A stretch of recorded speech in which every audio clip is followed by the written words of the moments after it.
Welcome to Tactical Tycoon Radio, reloading the American dream, bringing you all the stuff you've never heard of but can't live without. Whether it's new, up and coming, or just plain exciting, independent American businesses are what we'd love to share with you. Ladies and gentlemen, here we go. Hey guys, Gino and Sean here from Tactical Tycoon Radio with our first interview. I am really excited for this one. With us tonight is Ty Cobb, the owner of Trident Custom Coatings and now Trident Custom Defense as well. What's going on, Ty? Hey. Sean, what's going Ty, on? how you doing? Oh, same old. How you doing? Good. So, full disclosure, I have known Ty for a couple of years. He Duracoats pretty much everything that I own. From guns, knives, Darth Vader piggy banks, toolboxes. If I want it to look cool, I send it to Ty. Ty, first off, where did the Trident name come from? So it started out originally as I was trying to think of a name that would tie in hydrographic dipping along with something that was strong. We came up with, obviously Poseidon is the god of the ocean, and he uses a trident as his tool. It involves water, strong dude, all that kind of good stuff. So we went with Trident. To boot, one of my best friend served in the Navy and was a JSOC guy and drew buds and all that other kind of stuff. So it was kind of paying homage to him and just kind of picking the name Trident, and it kind of all fit together. Very cool. Cool. Very cool. So why hydro dipping? Why Duracoat? Like, did you just wake up one day and go, "Hey, I'm tired of everything looking so plain. I want to make it look cool"? Or how'd this all come about? So my first mistake was I bought a very expensive AR-15, and what kind of AR was it? It was an LWRC. Okay. Yeah. So, and that was my first AR. So silly me, bought it without really paying too much attention to how guns are anodized. What really ticked me off was for the price of that gun, I had 4 or 5 different colored blacks on that gun. The upper, lower, the rail, buffer tube, everything had a different hue to it, so all the anodizing colors were off. Long story short, customer service couldn't figure anything out to satisfy it, so I was on the mend to try and find a paint that worked well and would hold up. So that led me to two paints, obviously, Duracoat being my first choice, and Cerakote. So I do both. Personally, I prefer Duracoat, but I do work with both. Is it a chemical difference between the two? Is it a physical difference between the two? What's the difference between Duracoat and Cerakote? That's a great question. So Duracoat, I believe from things I've seen, Duracoat has tons more colors that you can do. Okay. It's easier to apply, in my opinion, because it's not such a finicky paint. Okay. Cerakote's very finicky. Has a lot of processes that have to be done to the metal prior to, as far as pre-treating it, warming it up, all this kind of stuff, and then kind of laying down the paint. And without touching it or bumping it or trying to walk through a clean room without getting a piece of dust on it, it has to go into an oven. Okay. Likelihood of that happening is kind of slim to none. You're always going to Sounds like it's pretty difficult to keep it clean and keep everything spot-free without, life happening. You got it, exactly. So my first experience with Cerakote was before I was an applicator. I tried doing it here at my house, and I'm not foreign to airbrush, or I'm not foreign to, HVLP spray guns. I've been in the automotive industry for a very long time. So it was nothing that was new to me. However, the difference is you're trying to take AR-15 parts that are, sprayed out in the garage and brought into the house to put into your oven. And without ado, you go to hang it inside your oven on your oven rack, and one piece bumps into another, and you Mm-hmm. just screwed up the entire coating, and you got to start over again. Right. So that was a little discouraging. KG gun coat, didn't like it. Came out spotty. So I wasn't a fan of the KG gun coat. I tried that, blasted that off. Of course, I tried the ever popular Krylon. That was the first choice, and that got blasted off right away. But it ended up being Duracoat. So Duracoat's what I used and cured and put in a clean room. And to this day, that firearm still has that original matte black coating on it.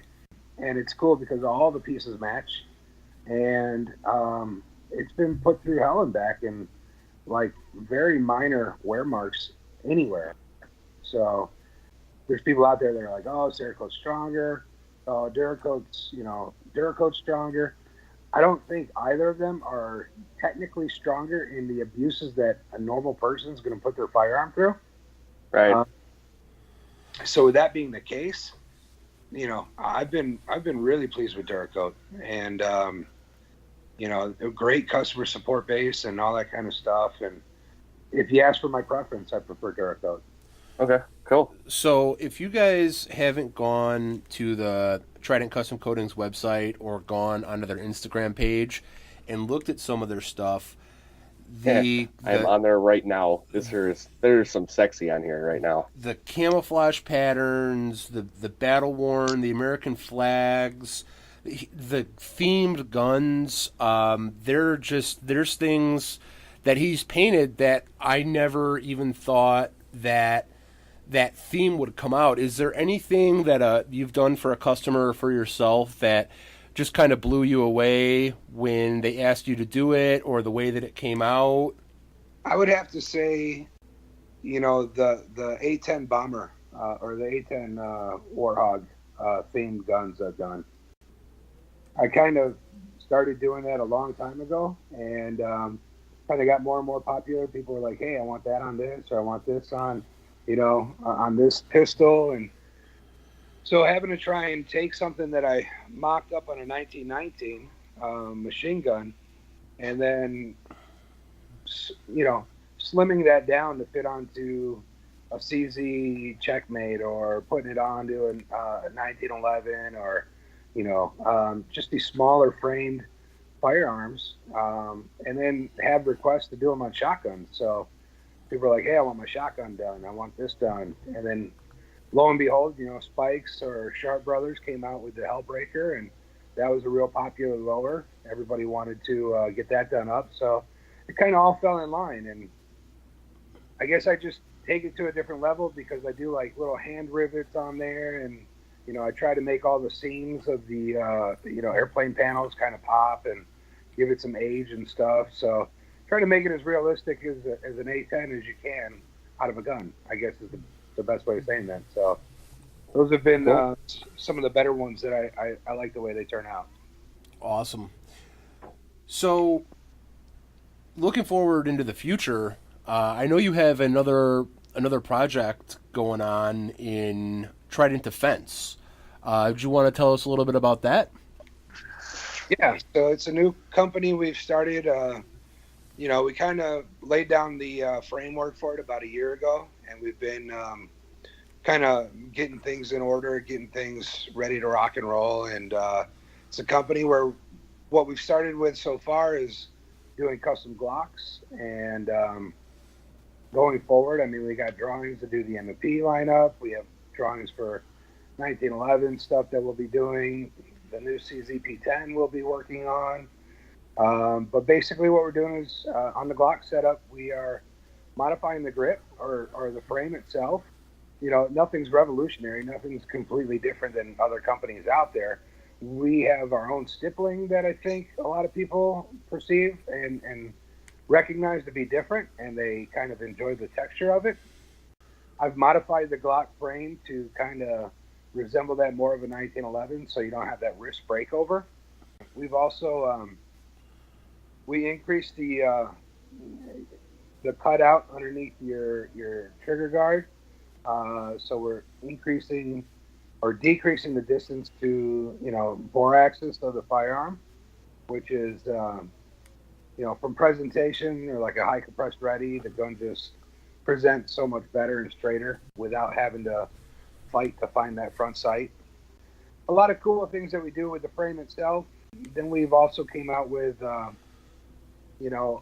3 different cuts that we do on slides.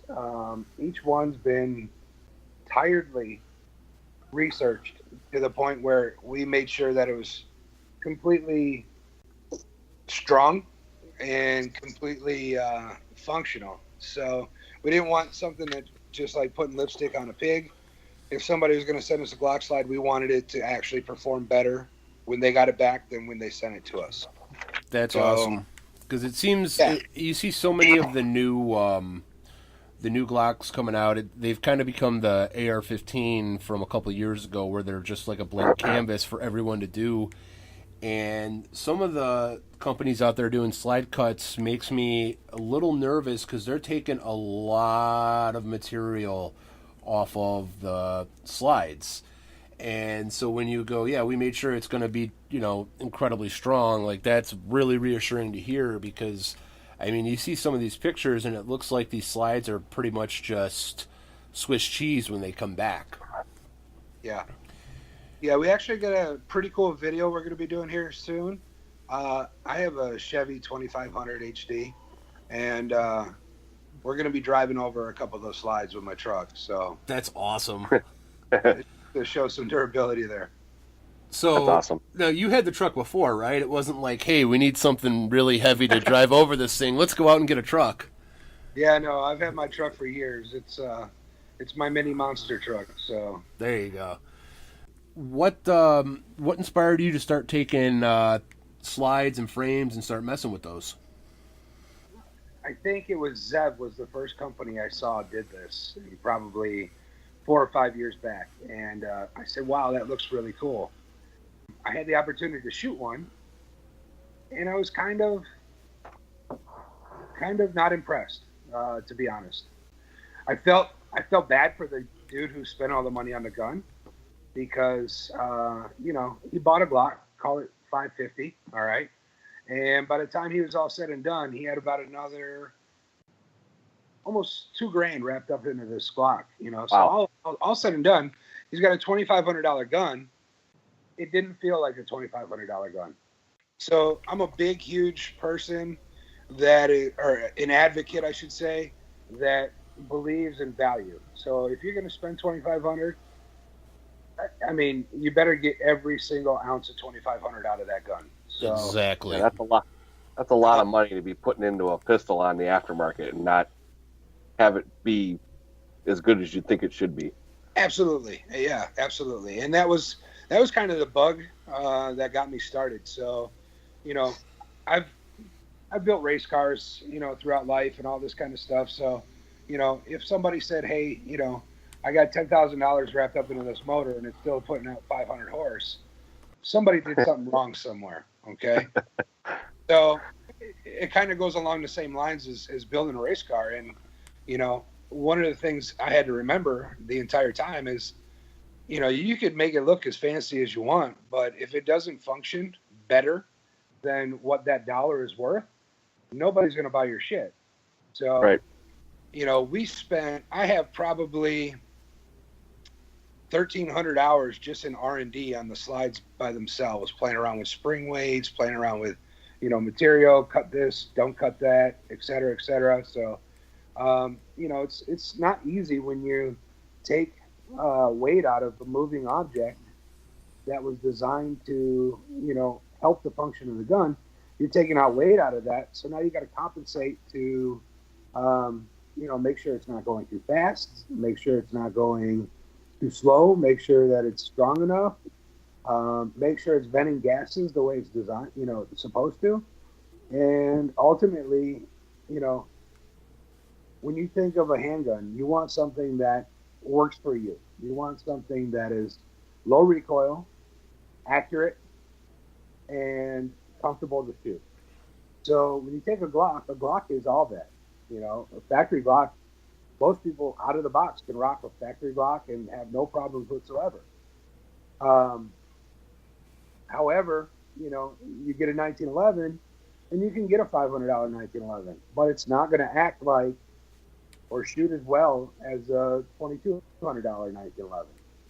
Okay, and I think everybody's kind of come to the realization that if you can buy a polymer handgun and you can rock it right out of the box, but if you want to make it an extension of you, as well as have it more accurate and more comfortable to shoot, there's certain things that need to be done.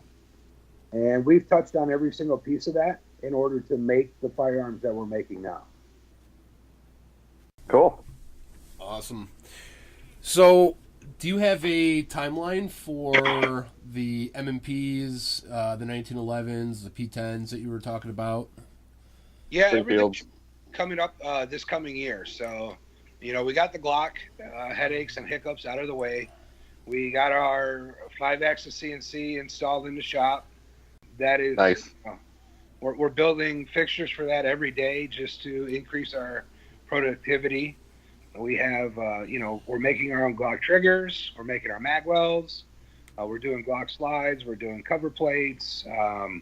So there's a number of things that we're doing on the machine currently. Just kind of getting the drawings put into a CAD program and measured out and start doing the R&D stuff. We should have those probably by the end of the year on all levels. So, the M&P, the 1911, the SIG P or the CZP10. Great. Any plans on doing anything with the other blank canvas, which is the AR-15, becoming a one-stop shop? You can get your Trident defense rifle and handgun. Yeah, so we have big plans for that. I have some unique drawings that over the years shooting ARs, using them as a tool and everything else, that I've kind of changed some of the things that I'd like to see on one.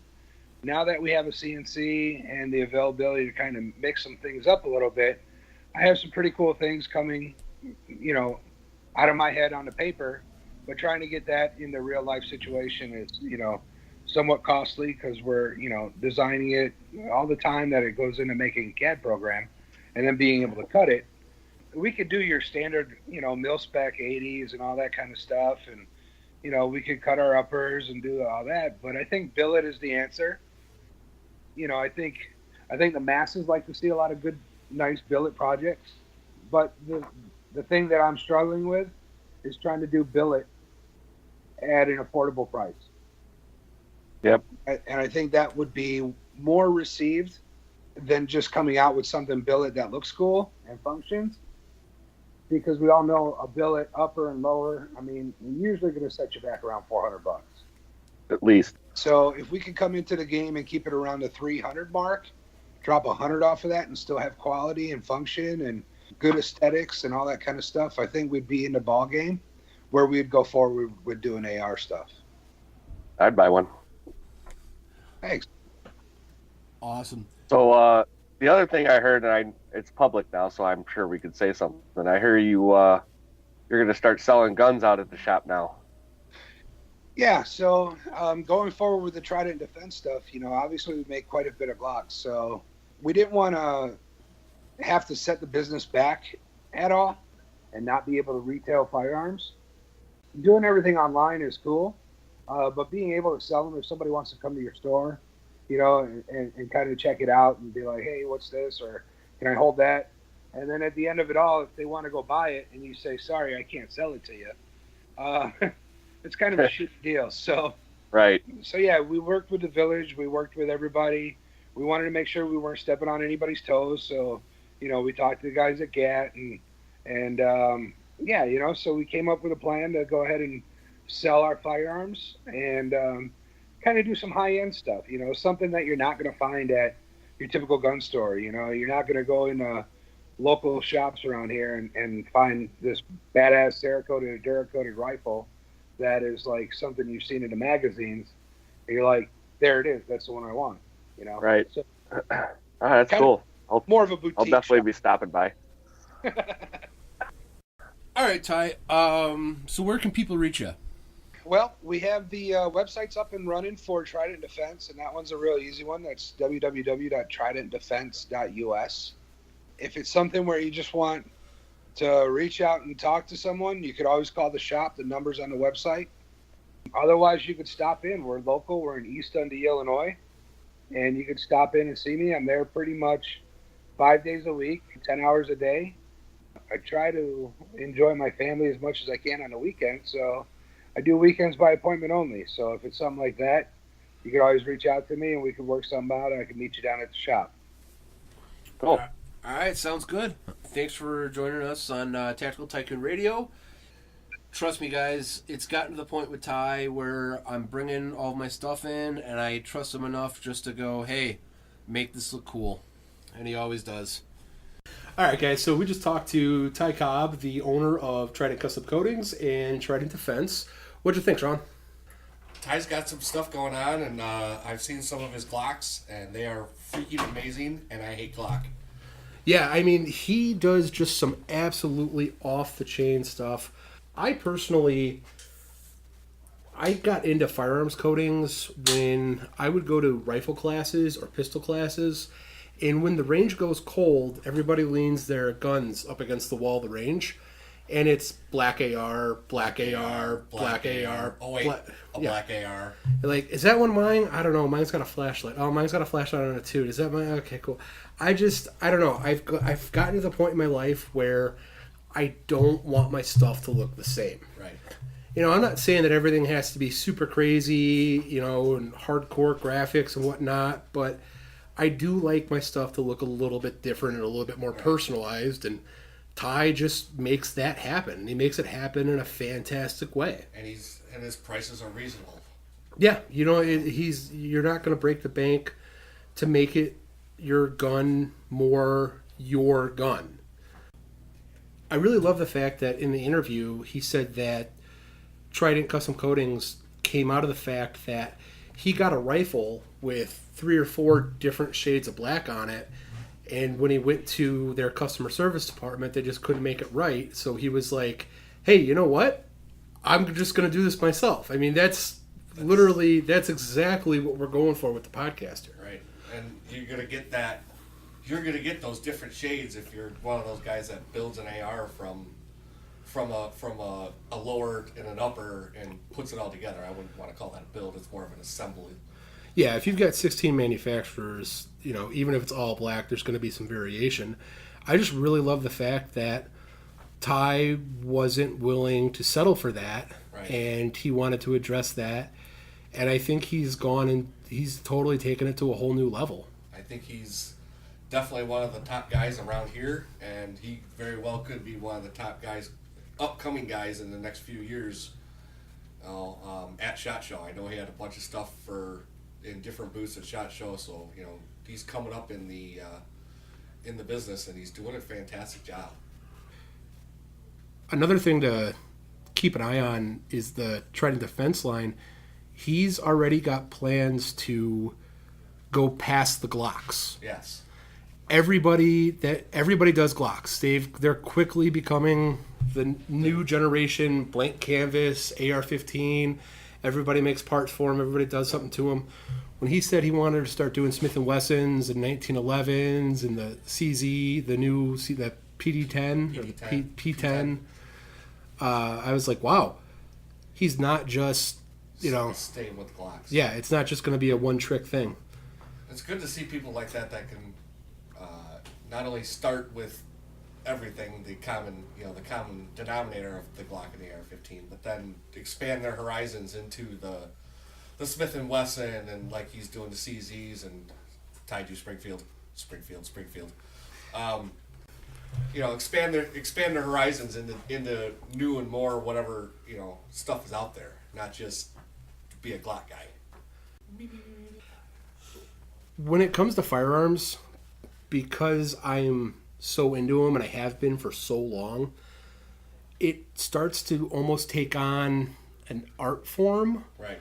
I don't know if that's really the right word, but it's not just a gun anymore. It becomes, I don't know, it's almost like a car. It becomes part of who you are. That's actually a really good way to put it. You know, It's I mean, guys take cars and they buy a $20,000 Civic, and next thing you know, it puts stripes on it and weird stuff on it, and they do new paint jobs and upgrades and. The stripes add like plus 5 horsepower, Well, right? so does the fin, but that's more like 12 horsepower. Okay, that's how that works. Yeah, I'm not a car guy. neither am I. I'm a Jeep guy. It's a Jeep thing. I I wouldn't really understand. But it is. It becomes part of you, just like your car. So keep an eye on Ty and Trident Custom Coating and Trident Defense. There's going to be some awesome stuff coming out from those guys. All right, that's pretty much going to wrap it up for this week on Tactical Tycoon Radio. You can check us out at tacticaltycoonradio.com. You can check us out at Tactical Tycoon Radio on Facebook, or you can email us at info@tacticaltycoonradio.com or tacticaltycoonradio@gmail.com. All right, guys, we are Gun Culture 2.0. Get out. Get involved. Get shooting.